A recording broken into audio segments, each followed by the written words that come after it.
اب یہ ویڈیو پچھلے سال آئی ہے، 1 سال ہو گیا، پورا 1 سال ہو گیا یہ محرم کو۔ تو جب گزشتہ سال یہ ویڈیو آئی تو حیدرآباد میں ایک بہت بڑے وسیع میدان میں جس کا نام خلوت گراؤنڈ ہے، اس کی ویڈیو نیٹ پہ ڈلی ہوئی ہے۔ اس میں نے اشارت کرتے کہا کہ یزید رحمت اللہ علیہ نہیں ہو سکتا، یزید لعنت اللہ علیہ۔ جی تو جناب نے اب جواب دیا، بڑا پریشان ہو گیا کہ دیکھو ابا کو اس نے لعنت اللہ علیہ بول دیا، اگر ابا لعنت اللہ علیہ تو سارے ہم اولادے بھی لعنت اللہ ہو گئے۔ جی تو اب جناب نے جواب دیا، گھر میں بیٹھ کے کمرے میں 10 بائے 10 کے کمرے میں جواب دینے بیٹھتے ہیں۔ آئیے ذرا جواب بھی سن لیجیے آپ۔ فاروق رضوی صاحب نے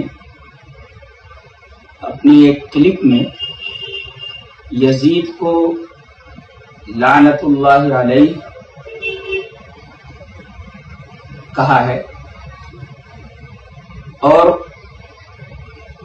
انہوں نے یہ الزام لگایا ہے کہ جو یزید کو برا بھلا نہ کہے وہ ناصبیت سے تعلق رکھتا ہے۔ جواب اس کا یہ ہے کہ ہم یزید کو برا بھلا اس وجہ سے نہیں کہتے کیونکہ ہمارے سامنے پیارے نبی محمد رسول اللہ صلی اللہ علیہ وسلم کی ایک حدیث ہے۔ حدیث اس طرح ہے، حضرت عائشہ رضی اللہ تعالیٰ عنہ فرماتی ہیں کہ نبی اکرم صلی اللہ علیہ وسلم نے ارشاد فرمایا کہ مردوں کو برا بھلا مت کہو، اس لیے کہ وہ اپنا اچھا برا عمل لے کر چلے گئے ہیں، اس وجہ سے ہم یزید کو برا بھلا نہیں کہتے۔ جواب سمجھ میں آیا؟ فاروق رضوی نے یزید کو لعنت اللہ علیہ کہا ہے، تو اس کا جواب یہ ہے کہ ہم یزید کو اس لیے برا بھلا نہیں کہتے کہ حضرت عائشہ ام المومنین کی حدیث ہے کہ مردوں کو برا بھلا مت کہو، اس لیے کہ وہ اپنا اچھا برا عمل اپنے ساتھ لے کے چلے گئے، اس لیے ہم یزید کو برا نہیں کرتے۔ کتنے سائی سود ہے یہ، پوری امت کو مشرک بول رہے ہیں تب یہ حدیث یاد نہیں آتی۔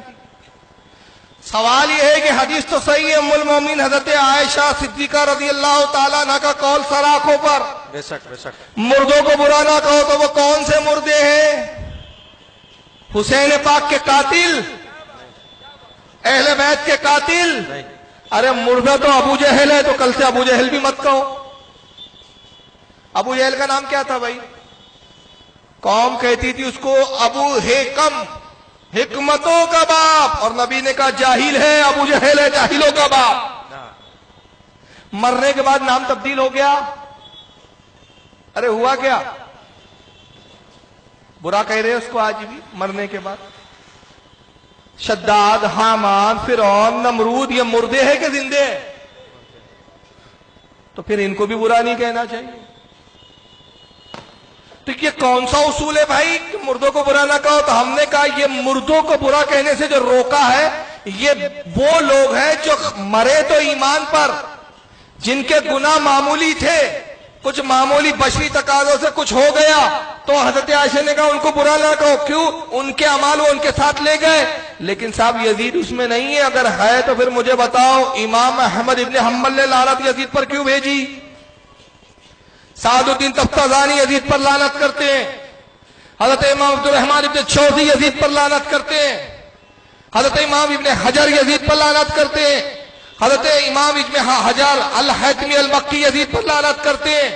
ایک طویل سلسلہ ائمہ کا، علماء کا، جنہوں نے یزید پر لعنتیں کی، لعنتیں کہتے ہیں، اور ہر کسی نے کہا کہ اس کے فاسق و فاجر اور خبیث ہونے میں کوئی شک و شبہ نہیں۔ اس پر تو اتفاق ہے، ہاں کفر میں کچھ لوگ سکوت کرتے ہیں، لیکن اس کے فاسق اور فاجر ہونے پر، بددین اور جہنمی ہونے پر کسی کا بھی انکار نہیں ہے۔ تو یہ منطق تو یہاں نہیں چلیں گی۔ اچھا چلیے، اب یزید کو تو لعنت نہیں بھیج سکتے، یہ سبق ہم کو سنا رہے، حضرت عائشہ کی حدیث یاد آ گئی ان کو وہاں پر کہ جو مردے ہیں ان کو برا بھلا نہ کہو، مگر یہی وہ حدیث، یہی وہ قول اپنے ملاؤں کو نہیں سکھاتے۔ معراج ربانی اسی کی جماعت کا ٹھیکیدار ہے، وہ ذرا کیا کہتا ہے ذرا سن لیجئے۔ پھر بندہ گیسو دراز کی یہ حقیقت، پھر بندہ گیسو دراز کی یہ حقیقت، اور یہ شیعہ تھا پرلے درجے کا زندیق، شیعہ لونڈے باز، پرلے درجے کا زندیق، شیعہ لونڈے باز۔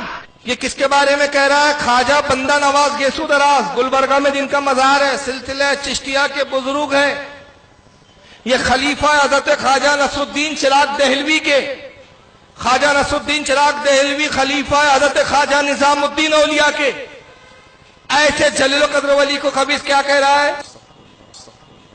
یہ بڑے بڑے بزرگ کو لونڈے باز بولے تو تب ان کی جماعت کے ٹھیکیداروں کو یاد نہیں آتا کہ حضرت عائشہ ام المومنین نے فرمایا کہ مردوں کو برا مت کہو۔ ابے مردے چھوڑ، تم تو ولیوں کو برا بول رہے ہو۔ ہے نا، خواجہ مطلب ہجڑا ہی تو ہوتا ہے نا، خواجہ مطلب ہجڑا ہی تو ہوتا ہے۔ آپ دیکھیں ڈکشنری کی کتاب فیروز اللغات میں خواجہ کے معنی ہجڑا بتایا ہوا ہے، فیروز اللغات میں خواجہ کے معنی ہجڑا بتایا ہوا ہے۔ اب مختلف قوموں میں مختلف معنی ہیں بہرحال، لیکن ہمارے یہاں خواجہ ہجڑوں ہی کو کہا جاتا ہے، لیکن ہمارے یہاں خواجہ ہجڑوں ہی کو کہا جاتا ہے۔ چنانچہ ہمارے یہاں جو ہیں اجمیر شریف میں جو خواجہ غریب نواز ہیں، اجمیر شریف میں جو خواجہ غریب نواز ہیں، اللہ کی قسم بتا رہا ہوں، مجھ سے تو باقاعدہ اس نے بیان دیا کہ وہ پورے ہجڑے اور ہندوستان، پاکستان، بنگلہ دیش سے ٹرینیں ان کے لیے فری ہوتی ہیں، اور یہ رجب کا مہینہ آ رہا ہے، یہ آج جمادی الثانی ہے نا، یہ رجب 6 رجب کو ان کا عرس شروع ہوگا، اور آج ہی سے بھیڑ شروع ہوگی، اور چاروں طرف سے وہ ڈھولے ڈپڑیاں لے کے سارے ہجڑے وہاں جمع ہوتے ہیں، اور ان سے کہا جائے تو کہتے ہیں کہ جی ہماری قوم کے لوگ تھے، ہماری قوم کے حضرت تھے، ہماری قوم کے حضرت تھے، ہم ہی نہیں، اگر عرس میں حاضر ہوں گے تو ہماری برادری کے لوگ ہمیں نکال دیں گے۔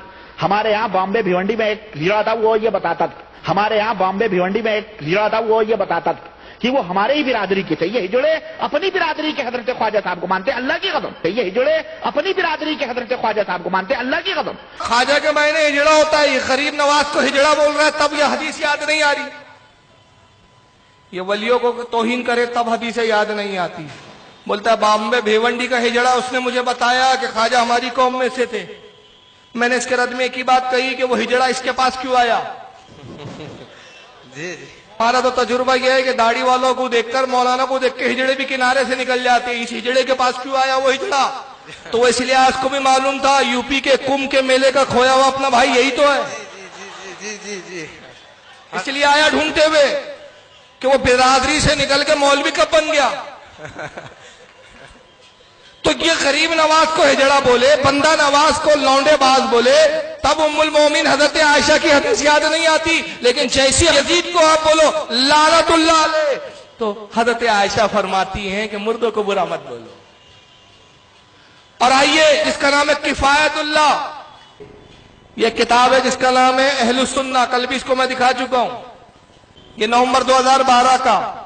اس میگزین کے اندر صفحہ نمبر 46 پر لکھتا ہے، ہیڈنگ پڑھنے میں آ رہی ہے آپ کے کچھ؟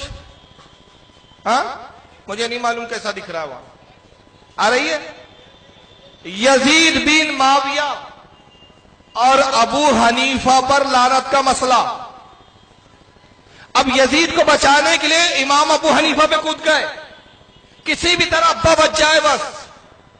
صفحہ نمبر 46 پر لکھا، کچھ لوگ یزید بن معاویہ کو مزے لے لے کر ملعون کہتے ہیں، اور امام احمد وغیرہ کی طرف جھوٹ موٹ منسوب کرتے ہیں کہ انہوں نے یزید بن معاویہ پر لعنت کی ہے، یعنی امام احمد ابن حنبل نے یزید پر لعنت کی ہے۔ کیا بات ہے؟ وہ یہ بولتا جھوٹ ہے، اس کی کوئی حقیقت نہیں ہے۔ اب میں حوالے دوں گا کہ امام احمد ابن حنبل کے اس قول کو کتنوں نے لکھا ہے۔ کہتا ہے کہ یہ بیچارے بھول جاتے ہیں کہ ان کے پیشوا ابو حنیفہ کو بھی ملعون کہا گیا ہے، اور ابو حنیفہ کو ملعون کہنے والے کوئی معمولی لوگ نہیں بلکہ اجلہ محدثین ہیں۔ کہتا ہے ابو حنیفہ کو بھی ملعون کہا گیا ہے، ان پر بھی لعنتیں کی گئی امام ابو حنیفہ پر، اور ان پر لعنت کرنے والے چھوٹے موٹے لوگ نہیں ہیں، بڑے بڑے محدثین ہیں۔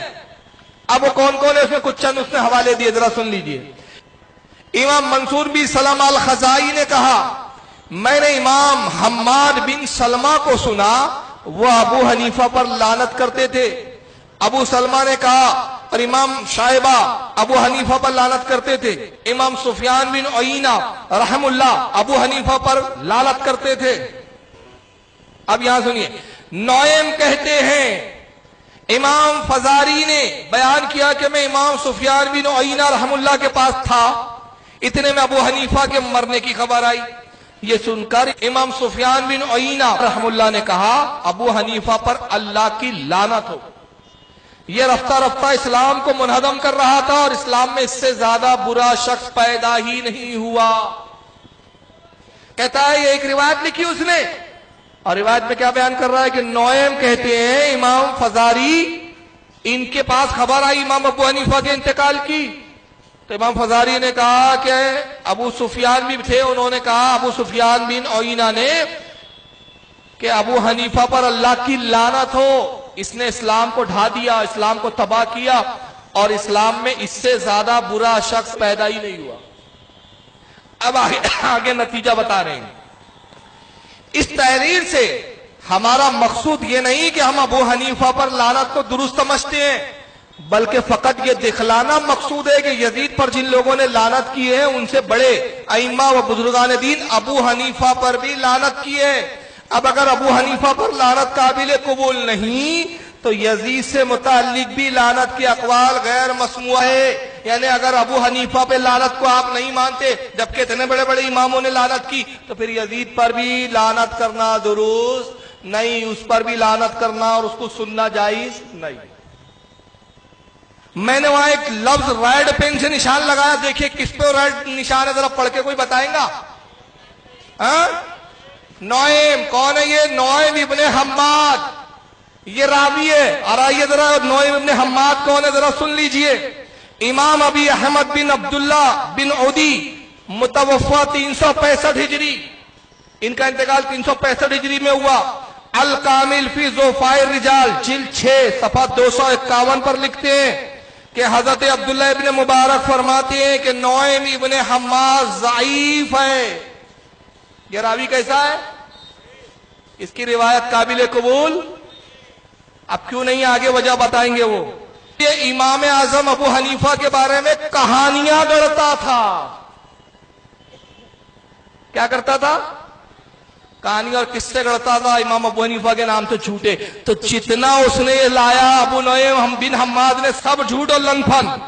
امام عبد الرحمن ابن جوزی، یہ بھی بہت بڑے اسماء و رجال جرح و تعدیل کے امام، متوفا 418 ہجری، 418 ہجری میں ان کا انتقال ہوا۔ انہوں نے کتاب لکھی ہے اسماء و رجال پر، نام کا کتاب کا نام ہے کتاب الضعفاء والمتروکین، جلد نمبر 3 صفحہ 164 پہ کہتے ہیں امام نسائی اس کے بارے میں کہتے ہیں نعیم بن حماد کے لیس بثقہ، یہ سچا راوی نہیں ہے، جھوٹا ہے۔ اور آپ فضیلت پر حدیث سنا تو کہتے ہیں ضعیف ہے، فلاں راوی ضعیف ہے، مگر ابو حنیفہ کی غیبت کرنا ہو یزید کو بچانے کے لیے تو ضعیف کیا من گھڑا جھوٹا سب راوی چل رہا ہے۔ امام دارقطنی کہتے ہیں کثیر الوہم، اس کو وہم کی بیماری تھی، اکثر وہم کے اندر مبتلا رہتا تھا۔ یہ امام دارقطنی کہہ رہے ہیں اس کے بارے میں، کہتے ہیں کہ اس کا حال یہ تھا کہ سنت لوگوں میں عام ہو اس کے لیے جھوٹی حدیثیں گڑھتا تھا، حدیثیں بھی گڑھتا تھا جھوٹی، اور امام ابو حنیفہ کی بدگوئی کرتا تھا، ان کی غیبت کرتا تھا۔ خطیب بغدادی متوفا 463 ہجری، 463 ہجری میں خطیب بغدادی کا انتقال ہوا۔ مشہور زمانہ ان کی کتاب جسے تاریخ بغداد کے نام سے جانا جاتا ہے، کئی جلدوں میں، اس کی جلد نمبر ہے 14 صفحہ نمبر 430۔ خطیب بغدادی نے بھی اس پہ جرح کی اور کہا کہ یہ راوی سچا نہیں، جھوٹا ہے۔